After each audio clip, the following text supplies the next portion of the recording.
Sir, एक चीज़ ये भी देखने को मिलती है कि जो लोग धर्म को मानते भी हैं, तो ये रहता है कि अगर ये धर्म को मान रहा है, तो ये पाप और पुण्य को भी मान रहा होगा। तो अगर पुण्य को मान रहा है, तो पाप को जब मान ही रहा है, तो उससे डरेगा भी कि पाप ना करे। तो पाप नहीं करेगा, तो ऐसे लोगों को लगता है चलो ये ठीक है। लेकिन कोई नास्तिक है तो उनके मन में डर आता है कि ये फिर पाप कर सकता है। ये बात ठीक भी है।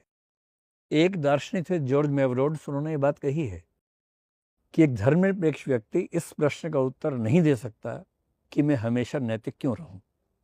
एक स्टेटमेंट है, प्रोसेस स्टेटमेंट है। ये बात सही है कि धार्मिक व्यक्ति के लिए नैतिक होना आसान है, क्योंकि उसके मन में बैठा हुआ है कि कहीं कोई नहीं देखा तो भगवान तो देख ही रहा है। अब ये भय अपने आप में बहुत बड़ा है। आप एकदम अकेले सुनसान वहां भी चोरी करना चाह रहे हो तो भगवान देख रहा है, डरे हुए हैं। आप पाप नहीं करना चाह रहे हैं, आपके मन में बैठ गया है कि अगर मैंने इसके बारे में गलत सोचा, जैसे बहन के बारे में, हिंदू धर्म में चचेरी बहन ममेरी बहन के बारे में गलत विचार मन में आया तो पाप हो गया। इस पाप के भय से आप जीवन भर ऐसी गलती करेंगे ही नहीं। ये पाप का भाव न होता तो ऐसी गलती हो सकती थी, ये तो है ही। तो धर्म हमें बहुत सारे पापों से बचाता है, बहुत मामलों में सही काम करने के लिए मोटिवेट करता है। ये बात सही है।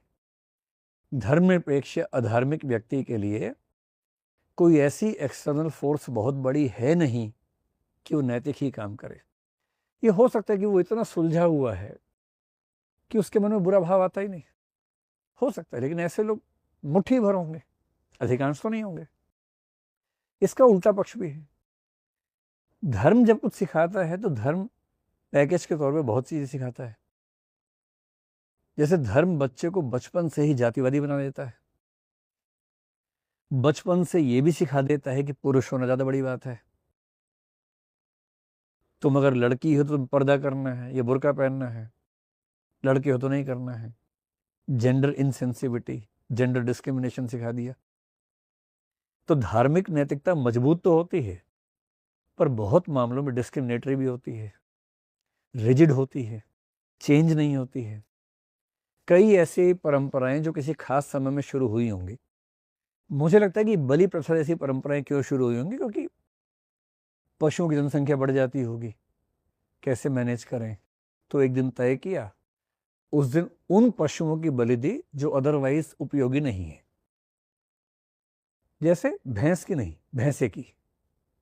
भैंस दूध देती है, भैंसा नहीं देता है। बकरी दूध देती है, बकरा नहीं देता है। तो जो पशु हमारे काम नहीं आ रहे पर उनको जिंदा रखने में बहुत संसाधन खर्च हो रहे हैं, एक त्योहार जैसा बनाया, निपटा दिया उस दिन। मेरे ख्याल से वजह ये रही होगी। अब हुआ क्या कि धार्मिक नैतिकता है, रूढ़ हो गई, फिक्स हो गई। अब क्या जमाना है, क्योंकि त्योहार आने वाला है इसलिए पशु पैदा किए जा रहे हैं मारने के लिए। और धार्मिक व्यक्ति को आप फ्लेक्सिबल होना सिखा नहीं सकते। आप ये समझा नहीं सकते कि भाई उस समय ये वजह थी, अब इसकी जरूरत नहीं है। तो धार्मिक नैतिकता में बड़ी दिक्कत है कि वो इतने रिजिड है कि चेंज नहीं आ पाता। आप उस समय खास इलाके में रहते थे, वहां धूल मिट्टी थी, रेगिस्तान था, तो आपने कहा कि चेहरा ढकना होगा। अब आपके समाज के कई लोग चले गए यूरोप में, वहां ना धूल है ना मिट्टी है, चेहरा वहां भी ढक रहे हैं, क्योंकि कोई समझाने वाला, ये इतनी हिम्मत करने वाला नहीं है कि भैया ये नैतिक नियम एक खास वजह से बने थे। नहीं समझ में आता है। धर्मनिरपेक्ष नैतिकता बहुत फ्लेक्सिबल होती है, सिचुएशन चेंज हुई, नियम बदल दिए। इसलिए हर किसी का अपना फायदा है। मेरे ख्याल से बहुत कम लोग हैं जो धर्मनिरपेक्ष होकर बहुत नैतिक हो सकते हैं, ज्यादातर लोग धार्मिक होकर ही नैतिक होते हैं। तो मेरी पर्सनल समझ ये है कि धर्म में सुधार ऐसे हो कि धर्म समय के साथ खुद को मॉडिफाई करता रहे और लोग अपने धर्म के हिसाब से नैतिकता मानते रहें। और समाज के कुछ पढ़े लिखे साइंटिफिक टेम्परामेंट वाले लोग ये भी सिद्ध करते रहें कि बिना धार्मिक हुए भी नैतिक हुआ जा सकता है।